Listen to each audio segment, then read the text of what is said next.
días, mi nombre es Marisol Fernández y nuevamente nos encontramos para desarrollar un módulo sobre interseccionalidad. En el módulo anterior habíamos introducido algunos antecedentes para entender cómo surge la interseccionalidad. El propósito de este módulo es tratar de generar un conjunto de ideas que les permitan a ustedes eh, eh, entrenarse en la aplicación del concepto interseccionalidad o del enfoque interseccional. Tenemos entonces tres objetivos. El primero de ellos es el de reconocer cómo actúan los ejes de subordinación de las personas en la sociedad. El segundo objetivo es identificar cómo se debe aplicar en términos prácticos el enfoque interseccional en el campo jurídico. Y finalmente, como tercer objetivo, reconocer el valor de un análisis de contexto para la identificación del impacto diferenciado en la vida de las personas que provoca una decisión judicial, una norma, una política pública, entre otros. Vamos a iniciar con el énfasis de 4 ideas para comprender el concepto de interseccionalidad. La primera idea es que en una sociedad existen diferentes ejes de subordinación, tales como la clase social, y recordemos que respecto de la clase social tenemos una estratificación socioeconómica que tiene que ver con personas que pertenecen a una clase social alta por la cantidad de recursos económicos que tienen, y tenemos también un grueso de personas que se encuentran en una situación de pobreza. Pensando en términos de esta clase social, estamos hablando de el polo de privilegio y el polo de total subordinación y desventaja, pero existen también lugares intermedios dentro de este eje de clase social. Tenemos también el sexo-género. Dentro del sexo-género podríamos hablar de personas que nacen y se las identifica con el sexo hombre, el sexo mujer. Dentro también del género podríamos hablar de las identidades de género masculinas, femeninas, identidades de género trans, identidades no binarias. La cuestión racial también es un eje de subordinación. Pensemos en el racismo que existe en nuestra sociedad, que coloca a las personas a las que identificamos como personas blancas, como aquellas que son tratadas de una mejor manera, que no viven discriminaciones que estén basadas en el color de su piel y que por tanto se les cierren puertas para el empleo, para entrar a lugares públicos, participar de diferentes espacios. La orientación sexual también constituye un eje de subordinación y de clasificación social, dentro del cual encontramos a las personas heterosexuales que cumplen con la regla de la heterosexualidad, que es una regla que establece que, de manera arbitraria, por supuesto, que las personas debemos ser heterosexuales, ¿no? Lo cual significa que quienes no cumplen con esa sexualidad normativa se encuentran en una situación de desventaja, de subordinación, tales como los hombres gays, las mujeres lesbianas, las personas bisexuales, etcétera, ¿no? Y así podemos encontrar otros ejes que nos van clasificando socialmente y que generan subordinaciones y privilegios. La segunda idea es que estos ejes de subordinación que hemos mencionado hace un momento actúan generando clasificaciones y jerarquías sociales. Ya hemos hablado, por ejemplo, del racismo o el sexismo. Podríamos hablar del clasismo, podríamos hablar del cissexismo, entre otros. En tercer lugar, los ejes de subordinación no actúan en la sociedad de manera separada o autónoma, sino que por el contrario se encuentran entrelazados. Y es ahí donde entra en juego el concepto de interseccionalidad. En el módulo anterior, donde introducíamos los antecedentes a este concepto, hemos mencionado la palabra entrelazamiento, haciendo precisamente un énfasis de cómo los ejes o factores de subordinación y de clasificación social no operan de manera paralela, no se suman unos a otros, sino que forman un tejido social que hace que, y ahí viene la cuarta idea, que las personas se posicionen de manera diferenciada. En este sentido, la posición social de las personas no es consecuencia de un solo eje de subordinación, sino de nuestra ubicación, de la ubicación de estas personas en la intersección o en el entrecruzamiento de todos ellos.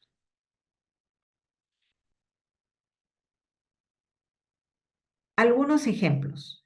Vamos a situarnos en la ley 30364.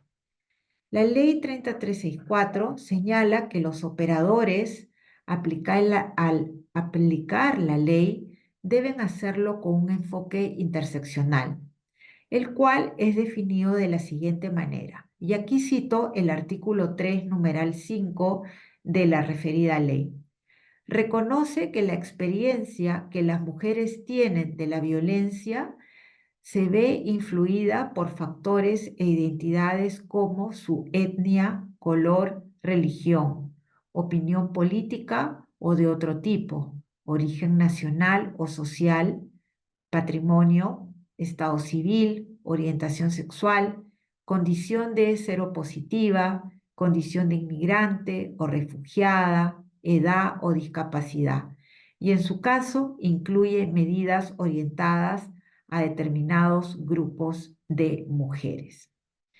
Entonces, acá tenemos como la ley 30364, ley que aborda la problemática de la violencia contra las mujeres y los integrantes de los y las integrantes del grupo familiar, nos está señalando que en la administración de justicia, al tener enfrente un caso de violencia basada en género contra una mujer o contra integrantes del grupo familiar, debemos tomar en cuenta cómo en ese caso en concreto entran en juego estos ejes de subordinación que están listados en el artículo 3 y que acabamos de citar.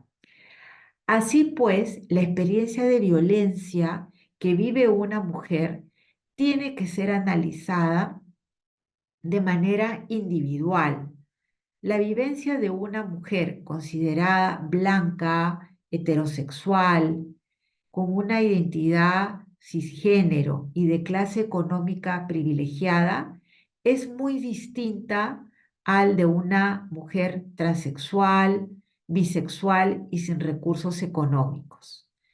Queremos decir con esto, entonces, que no podemos universalizar la definición de violencia contra la mujer, sino que la violencia que viven las mujeres debe ser analizada de manera particular en cada uno de los casos que podamos tener al frente y tomar en cuenta que las decisiones que tomamos van a generar un impacto dependiendo de todas las características o ejes de subordinación que encarna aquella mujer que es parte del caso que las y los jueces están conociendo. Esto quiere decir, y lo podríamos expresar de la siguiente manera: una mujer no es solo mujer. Una mujer además encarna un determinado, una determinada raza, una determinada orientación sexual, una determinada clase social. Puede ser una mujer que tiene todas las capacidades, o se encuentra en una situación que enfrenta una discapacidad. Una mujer, su experiencia de vida también está marcada por la edad o por la etapa del ciclo de vida en la que se encuentra. Y todo eso está formando parte de un entrelazamiento que da significado concreto a la experiencia de violencia que esa persona padece. Entonces, en este caso concreto, hablando de la ley 30364 de violencia contra las mujeres, tenemos que analizar el caso tomando en cuenta no solamente el sexo, género, mujer, sino cómo esa mujer también, y no de manera más importante, sino de manera entrelazada, ¿no?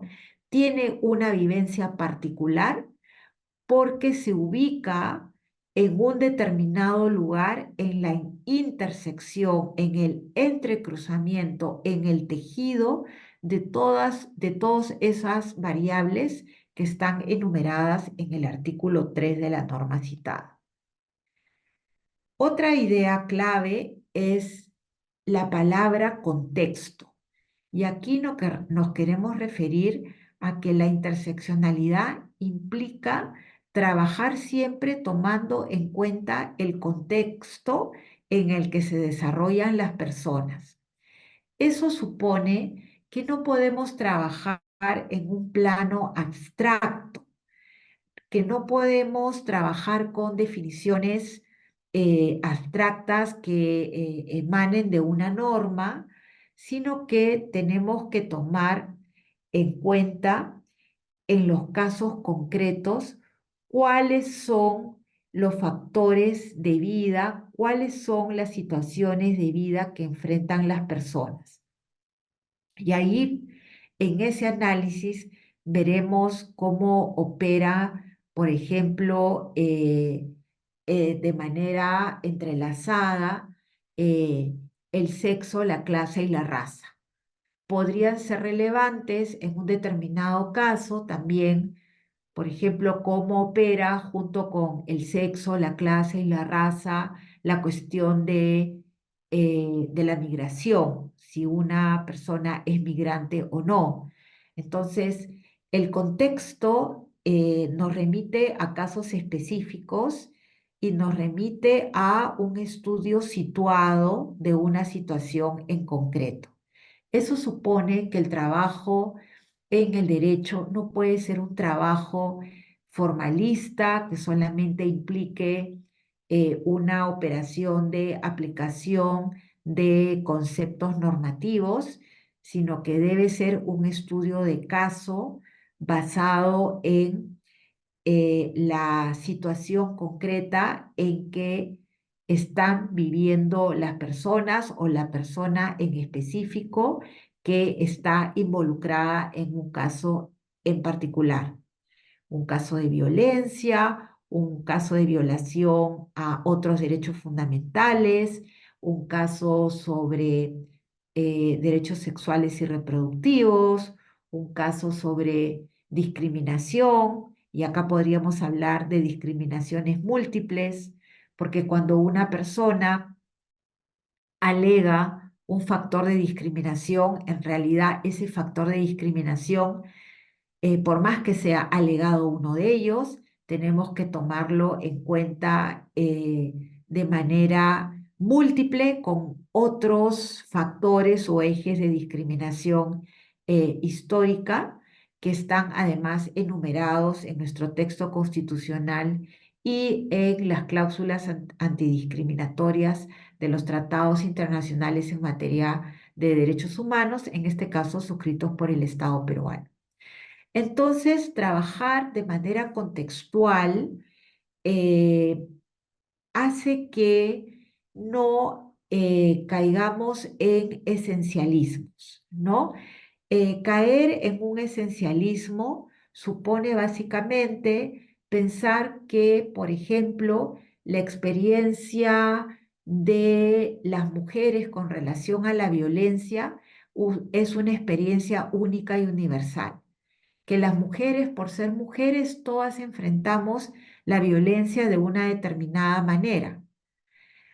Hablar de esencialismo supone también pensar que todas las mujeres compartimos una misma naturaleza, una misma esencia y que no existen diferencias entre unas y otras, cuando en realidad las diferencias son profundas, porque en realidad nosotras, las mujeres, no solamente somos mujeres, sino que estamos racializadas, estamos clasificadas por nuestros privilegios o faltas de privilegios económicos, por nuestras orientaciones sexuales, por nuestras identidades de género. Entonces, no hay que caer en los esencialismos, sino hay que mirar a los sujetos como estamos encarnados y atravesados por múltiples factores que se encuentran entrelazados en personas individuales con experiencias de vidas muy concretas y muy específicas. Eso supone entonces no a las definiciones y teorías abstractas. Otro aspecto importantísimo es que trabajar con un enfoque interseccional supone que los vectores o los factores de diferenciación, de subordinación, de dominación o de opresión, como lo querramos llamar, ¿no? No se van sumando, no son una sumatoria. Como lo habíamos dicho anteriormente, no se trata de ver la clase separada de la raza, separada de la orientación sexual, separada de la identidad de género, separada de la edad, separada del estatus migratorio. No hay que verlos de manera paralela, sino de manera entrecruzada, como lo muestra este gráfico que ayuda visualmente a entender que la sumatoria de factores de discriminación para analizar un caso no ayuda a entender el caso, sino tenemos que seleccionar cuáles son esos factores de subordinación que permiten el análisis en el caso en concreto, pero ver la intersección de esos factores de subordinación para el caso en concreto. Y el otro elemento importante, la otra idea a enfatizar es que la interseccionalidad no supone la jerarquización de un eje de subordinación por encima de otros. Cuando hablamos de, por ejemplo, la variable género y le damos un énfasis a analizar la cuestión de género, las relaciones de género, las jerarquías de género, eso nos permite analizar cómo el género opera, pero en el enfoque interseccional, el género no es más relevante que la raza y no es más relevante que la clase social.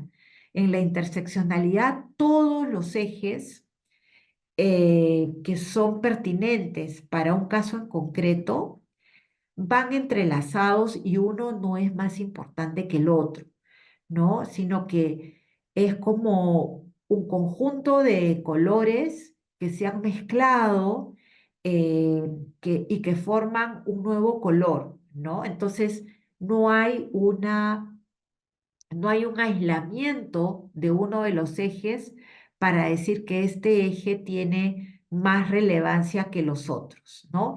Esa mirada jerarquizante de unos ejes por encima de otros es contrario a un enfoque interseccional. Les planteamos para finalizar unas referencias bibliográficas que pueden ayudar a profundizar las ideas que supone trabajar con un enfoque interseccional en el campo jurídico. Bueno, muchas gracias.